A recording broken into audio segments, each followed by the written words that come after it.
Broncos country, Brandon Jones is out for the year with a pec injury. I think it's probably like a torn pec. And he's been an underrated, crucial part of this Denver Broncos defense that's one of the best in the league. However, I'm going to make the case that I think we're still in good hands with who we have on the roster. We're going to break down kind of all the options we have at safety. And hey, we'll even entertain maybe a Justin Simmons signing as well. But y'all let me know, man. Can the Broncos win the Super Bowl with PJ Locke? Shout out to Kalshi. Use the code DTB when you sign up. Link is in the description for a $10 bonus when you deposit 10 guys. That goes a long way. When you guys sign up, you really help support the channel. So let's go ahead and get started. I thought I had this open, but I didn't. Man, let's just get right into this, man. PJ Locke. This was a guy last year who, I mean, he had a rough year, and he might have been. Go look at Kodiak Broncos podcast. He had a video on him in the offseason about how he was the worst starter on our defense last year.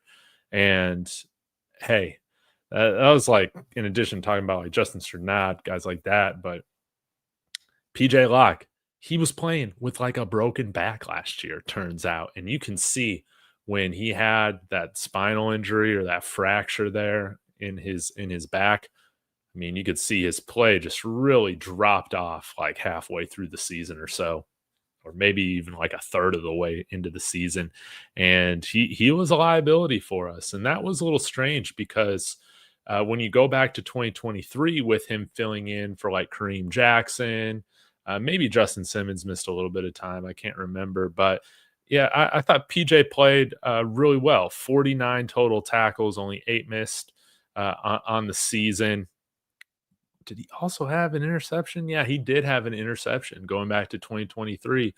Then 2024, it just wasn't the same, man. It really did kind of fall off. You see his missed tackle percentage went a little bit higher, 68 total tackles.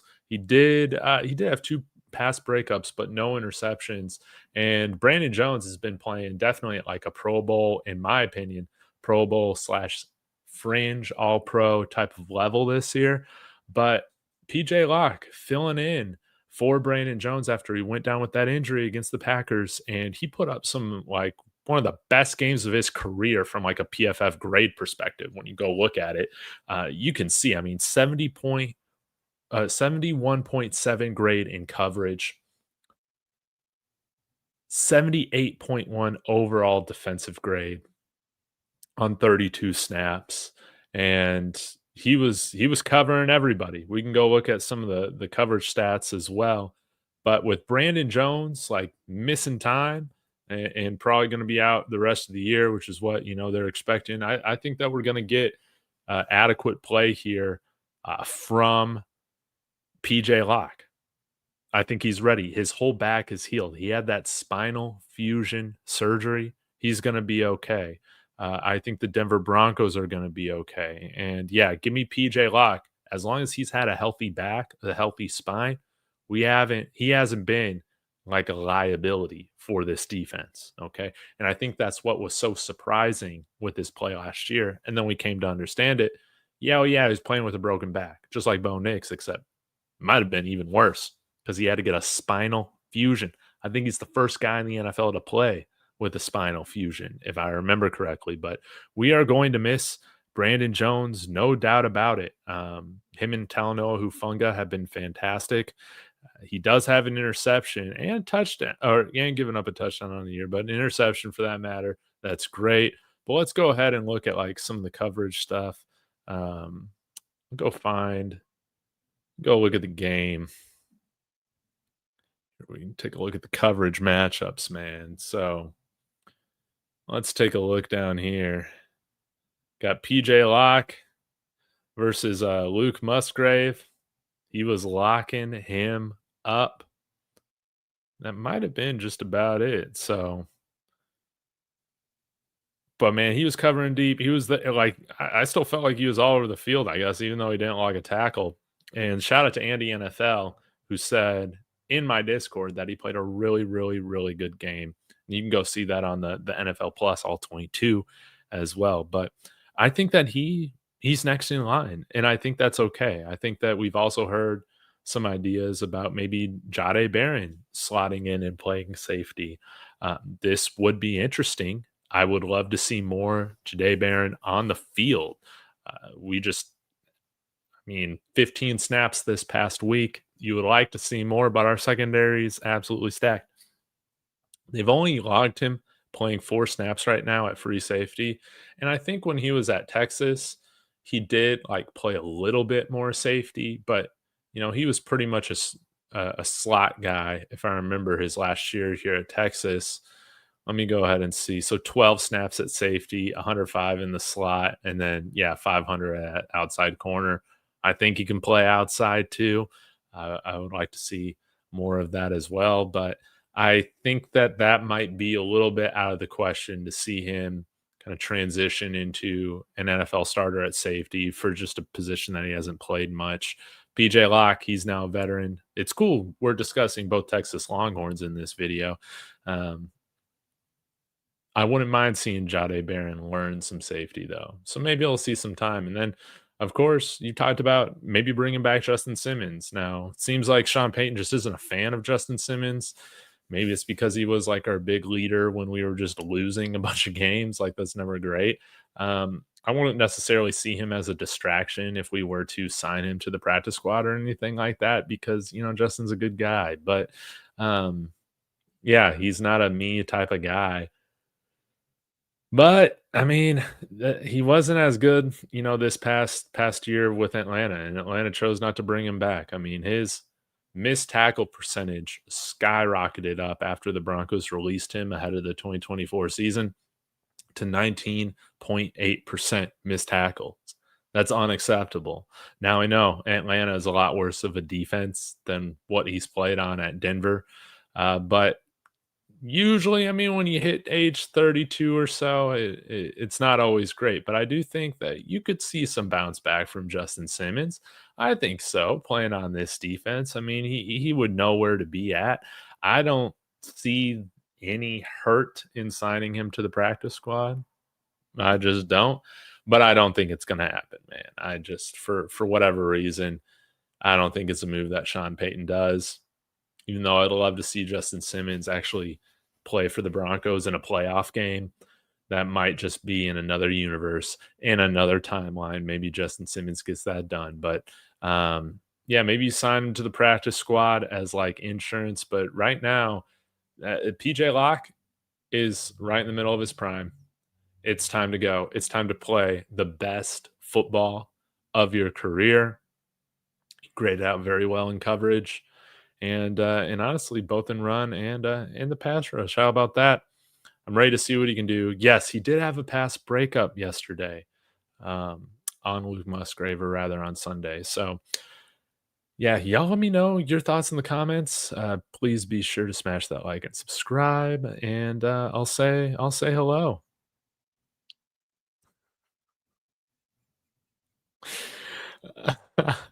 Respect my coast. Not with our run game. Freaking cracking me up, man. Vic, hope you're doing well. Bring back Simmons for the right price, man. We'll have to see. But we have like $2 million left in cap space, guys. So, yeah, if Justin Simmons is wanting any more than the veteran minimum right now, he's out of here. It's not going to happen. Oh, yeah, duh. How could I forget about this DSW? Peyton Manning had a neck fusion. That's right. And PJ Locke's, I think, spinal fusion was like towards his like pelvis. Yeah. PJ is a free agent this next year. He's one of the few unrestricted free agents the Broncos have. So we could bring him back. But really, it's just him and John Franklin Myers that are like the big unrestricted free agents to note of. A lot of our free agents, we have early rights on them, or restrictive free agency tags on them. So we're in a very great position for next year as well. And $40 million of cap room now that those extensions signed a few weeks ago have been kind of put into Spot Track or over the cap. So I think we do sign or draft another safety next year, T Fishes, because Brandon Jones will also be going into the last year of his deal, and Talanoa Hufanga will be another year older. I won't even mind us drafting two safeties, but yeah, guys, like this is going to be fun to see what PJ Locke can do.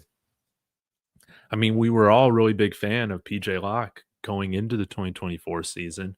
Felt like he had, you know, earned, his shot at being the starter, and let's see what he can do with it now that he's healthy. I am optimistic about it. Um,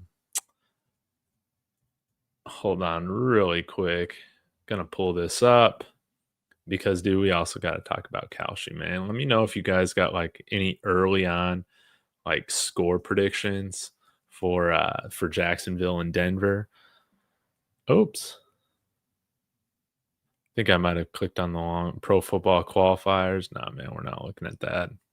I think I did put a little bit of money here on them already. Yeah, and that's for Denver to win by 3.5 points, basically double the money, which is really, really nice. But right now, Denver's at a 60% over here on Kalshi. Again, use that code, sign up in the description, code DTB, and get a $10 match when you deposit 10. I love Kalshi, but that's what I got going on right here. It's going to be interesting to see if this line continues to trend up leading to Sunday because Jacksonville, man, I don't really know how they're doing it, man. I still don't really believe in them, but maybe they're kind of like us last year, you know. We did sign a new running back to the practice squad. That's Cody Schrader, DSW. I've done a little bit of looking into him. He was a walk-on to Missouri starting his college career and became one of the best Missouri running backs ever. They named their weight room after him. How about that? That's a pretty cool stat. So definitely seems like a Sean Payton guy. I'll have a video on that probably tomorrow. We'll see kind of when I can get to it, but he's saying, man, this is not a great safety class. I heard talks of Barron playing the safety role. Does that make sense? JB can tackle. I mean, yes, I think Jahdae could definitely take on the safety role and do well with it. The trick is can you learn that position right now at the end of the season? That might be a little bit more difficult, but in terms of like physically being able to play the position, I think he absolutely can because I think he's already one of the best open field tacklers on our team. You've seen the way he lights guys up. You've seen the way he hits. He is solid as that last line of defense. So, yeah, maybe we see a little bit of Barron out there. I mean, if Locke misses some plays or whatever, who's the next guy to go in? Is it going to be JL Skinner? Is it going to be, will Devin Key? I mean, he's been a good special teamer this year. Maybe he deserves another shot at it. Maybe he's not a disaster this year at safety, kind of like what he was last year. You know, he's been playing good on special teams, best he's ever had. He's been our best special teamer right now outside of like Jeremy Crawshaw, Will Lutz, right? Hey, what's going on, Bill? Hope you're doing well. Vic has 27-20 Broncos. It'd be nice to see the Broncos keep the Jaguars under 20 points. Wouldn't that be nice? I think so. But guys, I'm going to cut this thing a little short. Long day today, but really do appreciate you guys tuning in with me. I want to give a shout out to Miles over at the Crushing It podcast. Had a great call with him today. And, go subscribe to him, Marquee Sports, Kodiak Broncos podcast, Broncos Unbridled, man. We're building a great community out here. You guys are what makes it special. And JD needs to be the next man up. You can also line him up with a tight end man to man. That's something that Jahdae can do a little bit better than PJ, man. Vegas Trojans football. That's very true. That's very true. And how could I forget Mike Carmelini over at Mile High Monsters, man? So it's going to be fun to see what happens, man. Maybe Jahdae Barron does surprise us a little bit, and we see him on the field a little bit more going up against the Vegas tight end, or not the Vegas tight end, the Jacksonville tight end that I'm blanking on his name, but he's a young guy and he's ultra talented. So we'll have to see. Guys, take care and go Broncos.